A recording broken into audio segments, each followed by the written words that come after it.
The following program is part of a college course. These telecourses allow you to earn college credits at home. For more information, contact a college or university near you.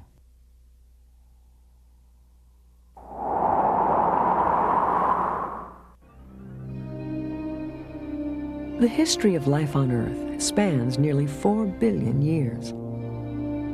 It is a story of how species originated, branched out through the environment, and either endured or became extinct. To unravel the mystery of life's shifting forms, dedicated researchers are piecing together evidence from the earliest days of Earth's history. They are the time detectives. Looking at fossils and paleontology, a lot of it is like a big detective story. And you kind of get the excitement, I think, of a detective story when you start reading it. What's going on? What are the clues that you're going to get? One of the big ingredients of all of evolution, including the origin of life, is time. These things seem to take forever. If we want to understand the present, and we want to understand extinctions that are going on in the present, it is useful to study extinction in the past. The past can be the key to the present. Over vast stretches of time, evolution has shaped all living things. Yet its exact history remains among the deepest mysteries of science.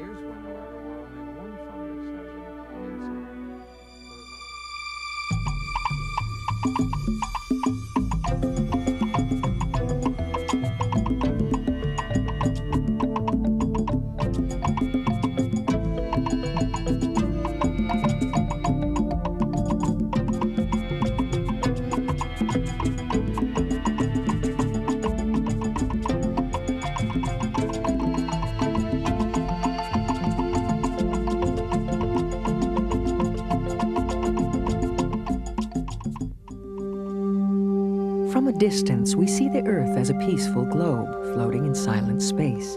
But distance conceals the violence that rages below.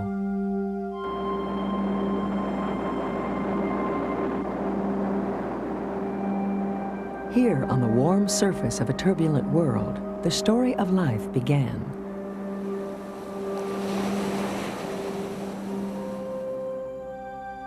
At the dawn of our solar system, over 4.5 billion years ago, the Earth formed in a molten mass of gas and rock. More than 1 billion years passed before its surface became habitable by the first forms of life, bacteria. These simple cells evolved for another 2 billion years. Eventually, those using photosynthesis released enough oxygen to change the atmosphere. This paved the way for more complex cells and eventually multicellular life forms. Further in time, as organisms developed hard body parts, they left behind a trail of evidence for future scientists to follow.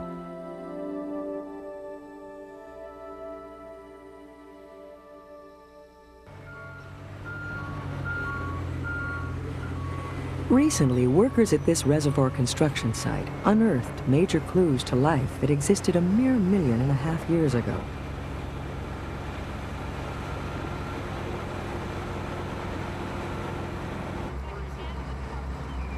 Called fossils, these fragments of the past tell paleontologists, like Kathleen Springer and Eric Scott, about the lives of ancient animals and the environments in which they lived.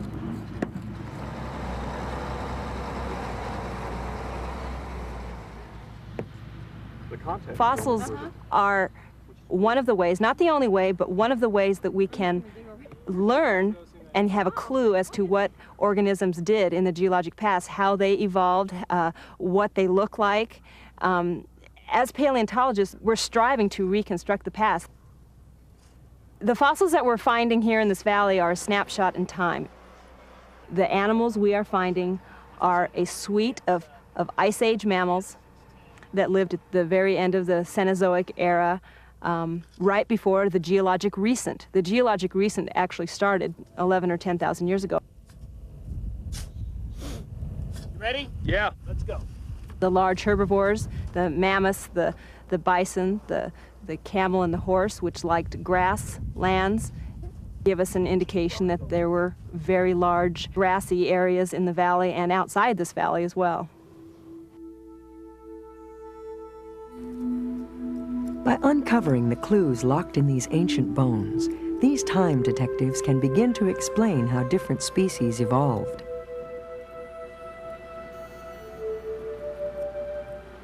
One of the things that we do is we try to reconstruct phylogenies, and that's just a fancy word for family trees. The trunk are the ancestors, and the branches that radiate outward are the descendants. And we're always trying to figure out how an organism fits in this huge scheme of things on the phylogeny of life. When scientists study speciation, what they're studying is how one animal evolves into a different species of animal. And thanks to the fossils we've been finding in this valley, we can now interpret that with at least one lineage. The lineage in question is this animal here. This is an extinct kind of giant ground sloth. And thanks to finding this, we've been able to relate this jaw to other jaws from nearby that are much earlier in time, by more than 1 million years, specifically this specimen here.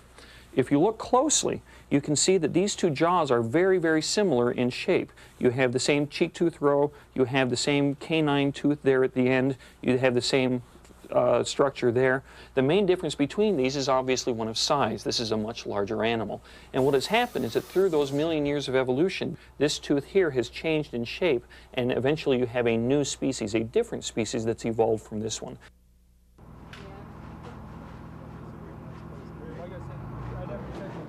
In addition to marking the evolution of new species on Earth, fossils record changes to the Earth itself. Using these tiny fragments, scientists can trace the motion of entire continents. If you see any clays like this, green reduced clays, that's exactly what we're looking for. Scientists believe that all the Earth's land masses once formed a vast supercontinent we now call Pangaea. Almost 200 million years ago, violent forces under the plates of the Earth's crust broke the land apart, forming the continents we see today. As these tectonic forces moved continents, they also moved living organisms and the fossils they left behind. Fossil evidence was the most compelling and the earliest evidence for the concept of continental drift. One example is Mesosaurus, which is in Brazil, and also it's found on the west coast of Africa. Well, you can put Africa and South America together neatly and you get the fossil range of this animal. But now they're a whole Atlantic Ocean apart. Well, was it a good swimmer? And fossil evidence was extremely important in formulating the theory of plate tectonics.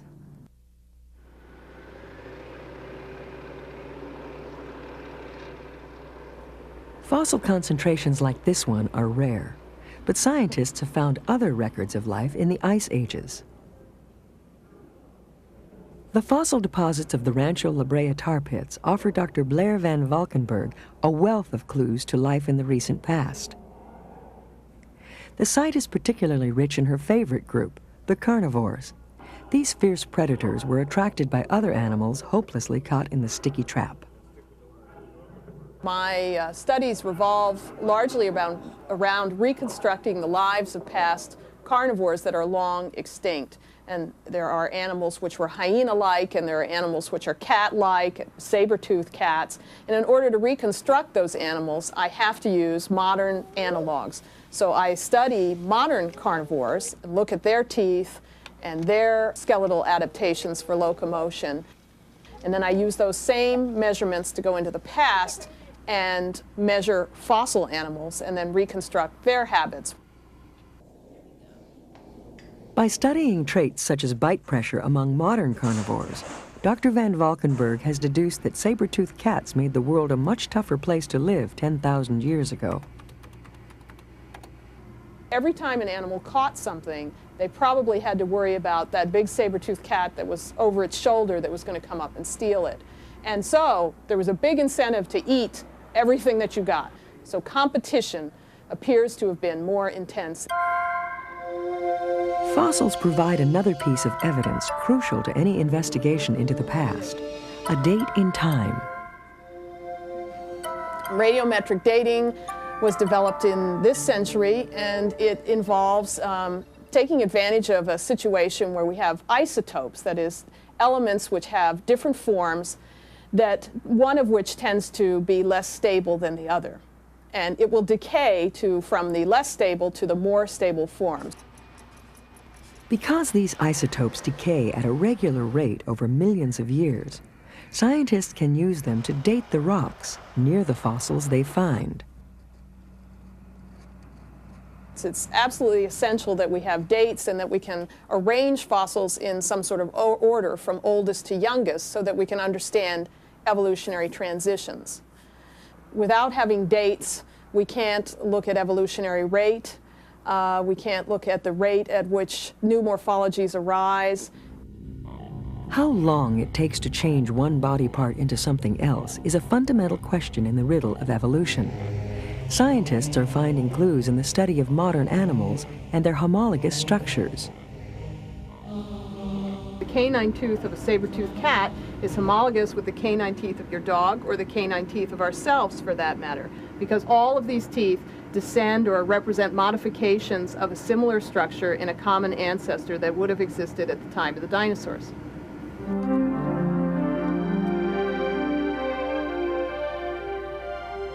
Using fossils and other evidence, scientists reveal the dynamic nature of life through time.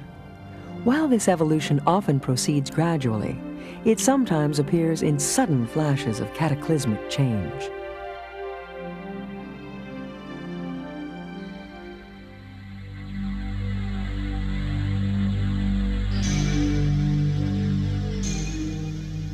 As scientists dig deeper into the layers of Earth's history, they leave behind the mastodons and saber-toothed cats of the Cenozoic era and enter a new world.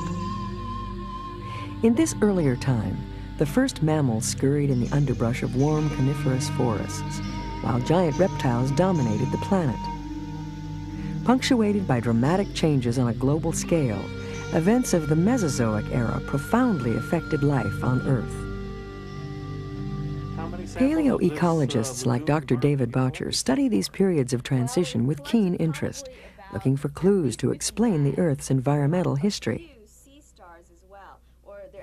We can usually see that, for example, if we have periods in Earth's history where they are warmer periods than they are nowadays, it seems as if we have an expansion from the equator outwards towards the poles of organisms that really like warm climates.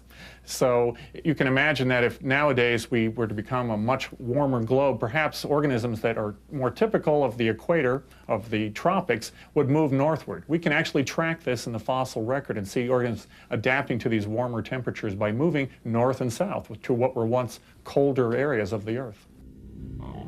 As the Earth changes, its organisms must also change and adapt in order to survive. Life itself has certainly, through the process of evolution, tried to adapt to the changes that we see on Earth. And many of these changes are slow.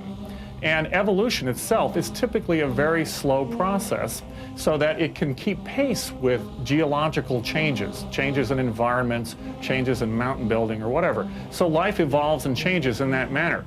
If we look in the fossil record and try and understand how evolution operates, we find two things going on that are the components of evolution. One is speciation. We see new species forming or evolving, and the other is extinction. Extinction is always happening. It's not something that we can ever get away from. Species become extinct. Fossils have revealed the birth of new species and the passing of old ones, but these events appear unevenly through time. It seems as if the evolutionary process actually may operate more in sort of fits and starts rather than as a smooth unraveling of evolutionary processes, this idea of punctuated equilibrium where species actually appear rather rapidly. This idea explains the so-called gaps scientists have found in the fossil record. These may not be gaps at all, but periods of dramatic change in Earth's history. Sometimes we have changes in the Earth's environment that are on a much more rapid scale than that which evolution progresses at. And then we get things called mass extinctions.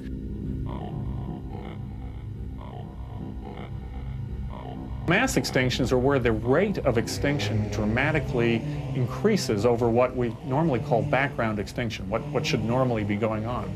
After mass extinctions, the survivors are able to undergo rapid evolutionary changes as they take advantage of the empty ecospace. It's a pretty sweet time for the survivors. It's hard to imagine even one event so catastrophic that it can decimate whole populations.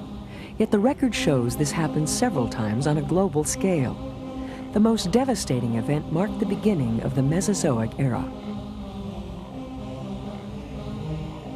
The greatest extinction that has happened on Earth, which is at the end of the Paleozoic, where somewhere around perhaps 90% of species in the oceans died out. At the same time, a giant outpouring of lava and flood basalts in Siberia. Today they are preserved and they're known as the Siberian traps.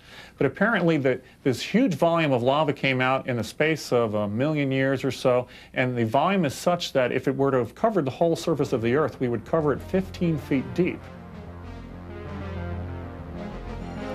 Just as the Mesozoic era began in catastrophe, scientists believe it ended the same way, this time in a single explosive event. Perhaps the most spectacular kind of event that can cause catastrophic change on this planet is a collision with an extraterrestrial object. We now have extremely good information that a giant asteroid hit the Earth, perhaps in the vicinity of the Yucatan Peninsula, and left a layer of extraterrestrial material in the rock record for that time interval that is found around the Earth. And it's thought that this really was what put the knockout punch to the dinosaurs.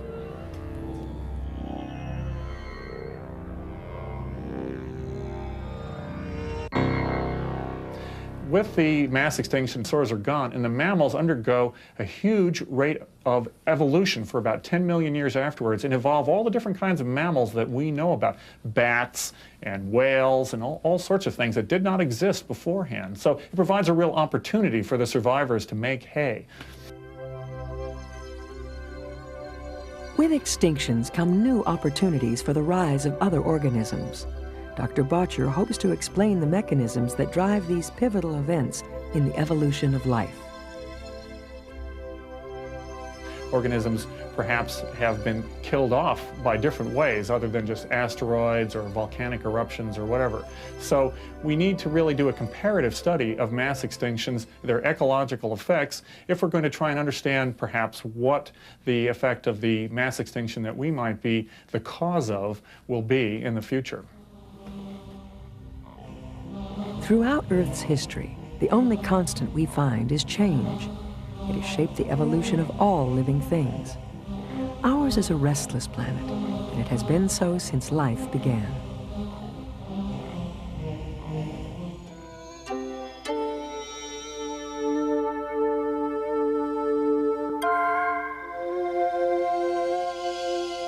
As biologists travel further back in time, eventually they must face the most challenging mystery of all, the origin of life. How did it come to exist? To answer this question, scientists must probe back over billions of years, before fossils recorded time.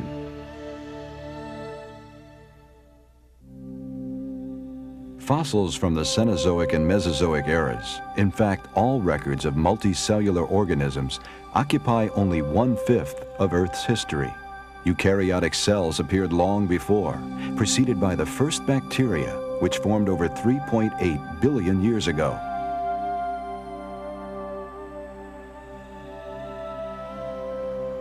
In the vast span of Earth's history, simple cells ruled the world, yet their origin is still a mystery.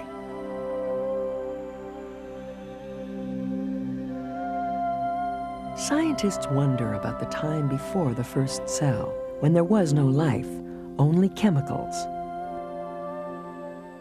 We have to think about not only the Earth as it is today, but also as it was when life got started. that seem to be well adapted for starting a living system.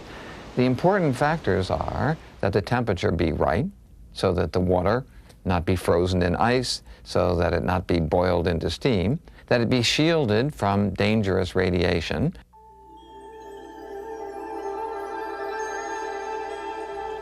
The atmosphere, too, would have to offer the right combination of chemicals. In the mid-20th century, chemist Harold Urey was one of the first to recognize this, proposing an early atmosphere of methane, ammonia, water, and hydrogen. Urey had a student, Stanley Miller, a graduate student, who performed what has to be regarded as one of the most sensational experiments of the 20th century. Well, I think that nobody had really approached the problem of making the origin of life, at least on an experimental basis. And it seemed obvious to me at the time that the methane ammonia atmosphere would be likely to make organic compounds. But you never know about these things till you do the experiment. Miller placed the gases and water in a closed system, then boiled the mixture with a spark running through the vapor to simulate lightning. He watched and waited, wondering if these simple compounds would produce the organic molecules necessary for life. The experiment worked very easily once we got the apparatus built. And the first couple times we didn't have it quite right, but the third time the organic material just poured out. You could just see the yellow and red material being formed on the electric discharge. We got these large yields of amino acids. We had hoped that maybe we might get a trace, but we got several percent amino acids produced in the spark. The synthesis of amino acids and other organic compounds, of course, is not the same as synthesizing a living organism. How you get a molecule to reproduce without the use of enzymes and complicated apparatus that we have in living organisms has not been worked out. Scientists believe one factor that led to the origin of life was the relative absence of oxygen in the Earth's primeval atmosphere. Oxygen is one of those good guy, bad guy chemicals. We all know we need oxygen to breathe today. But oxygen is a dangerous material. It gets in there and destroys many organic molecules. Until various mechanisms of defense evolved, you had to keep your oxygen, free oxygen, at arm's length. The lack of free oxygen permitted molecules to organize into the first cells. Many scientists believe these simple bacteria lived on without much change for almost half of Earth's history. Then, growing levels of oxygen from photosynthetic cells led to an explosion of more complex life forms.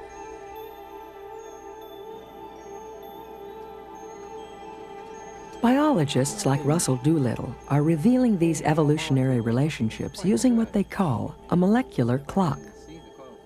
A molecular clock is a term that was invented about 30 years ago, and it had to do with the fact that you could compare protein sequences. It was known that different organisms had their proteins put together in different ways, and the more different the organisms, the more different the sequences. So that simply by looking at the sequences, one should be able to look backwards in time and gauge when those organisms last had a common ancestor. In our most recent study, we compared a large number of enzymes. Altogether, there were 531 different sequences that were involved in this study. We look through and we can see the bacteria where there are... By comparing the same proteins in different species, biologists reveal major branches in the tree of evolution, tracing the development of life from the first cells to Earth's most complex organisms. Amazingly, bacteria and us share a large number of critical macromolecules. Most of our enzymes have equivalents in bacteria, and it's those that are the ones that are the most useful for making these long-scale clocks, for example. Our measurements point to a divergence time about 2 billion years ago. Right, let's hit that. Look at it and let it search.